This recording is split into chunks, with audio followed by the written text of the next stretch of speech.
आज 26 जनवरी में अणुव्रत समिति द्वारा आयोजित भाषण प्रतियोगिता में, जिसका विषय राष्ट्र के उत्थान में अणुव्रत की भूमिका में, भाग लेकर मुझे बहुत गौरव की अनुभूति हुई।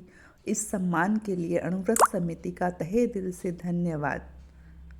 संगीता त्रिपाठी से आज का विषय राष्ट्र के उत्थान में अणुव्रत की सार्थकता पर अपने विचार प्रस्तुत करने जा रहे हैं। जाति, धर्म, संप्रदाय, देश और भाषा के आधार पर मैत्री, करुणा, शांति, आध्यात्मिक और नैतिक मूल्यों की स्थापना करना अणुव्रत का लक्ष्य है।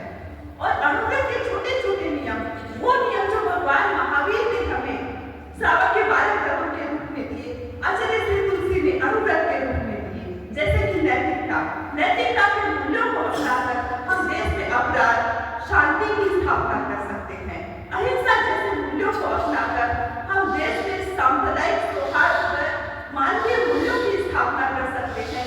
मन, वचन, काया से किसी की हिंसा क्यों करें।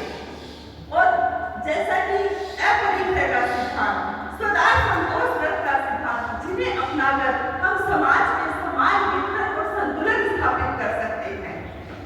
अणुव्रतों का यह संदेश, व्यसन मुक्त हो सारा देश, कैसे बदले जीवन धारा अणुव्रतों के द्वारा।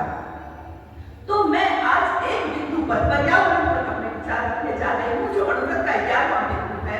मैं हरे भरे वृक्ष नहीं काटूंगा, मैं पानी का अपव्यय नहीं करूंगा। तो जैसा कि हम सब कोई भी काम बिना लाभ के नहीं करते हैं, चाहे मंत्र जाप हो या कुछ भी हो, तो अणुव्रत और पर्यावरण को बचाने से हमें क्या लाभ होगा। तो सबसे पहले मैं इनके लाभों के बता दूं आपको। तो जैसे यदि पर्यावरण सुरक्षित होगा तो हमारा स्वास्थ्य अच्छा होगा, और भूमि, जल, वायु, मिट्टी प्रदूषण कम होगा तो बीमारियां कम होगी, और भूमि और जल अच्छा होगा तो फसल अच्छी तैयार होगी, जिससे किसान को मुनाफा होगा, और अच्छा पर्यावरण पर्यटकों को अपनी ओर आकर्षित करेगा तो देश की आर्थिक व्यवस्था मजबूत होगी और बाढ़ कम आएंगे, अकाल कम पड़ेगी। अच्छा पर्यावरण होगा तो इससे हमारा जनजीवन सुरक्षित रहेगा, और अच्छा पर्यावरण हमें स्वास्थ्य और स्वच्छता की ओर अपनी ओर आकर्षित करेगा। तो अणुव्रत का एक एक बिंदु, जैसा कि अभी मेरे दोस्तों ने मेरे से पहले बताया, हर बिंदु अपने आप में अनमोल है, क्योंकि व्यक्ति से परिवार, परिवार से समाज और समाज से राष्ट्र बड़ा होता है। राष्ट्र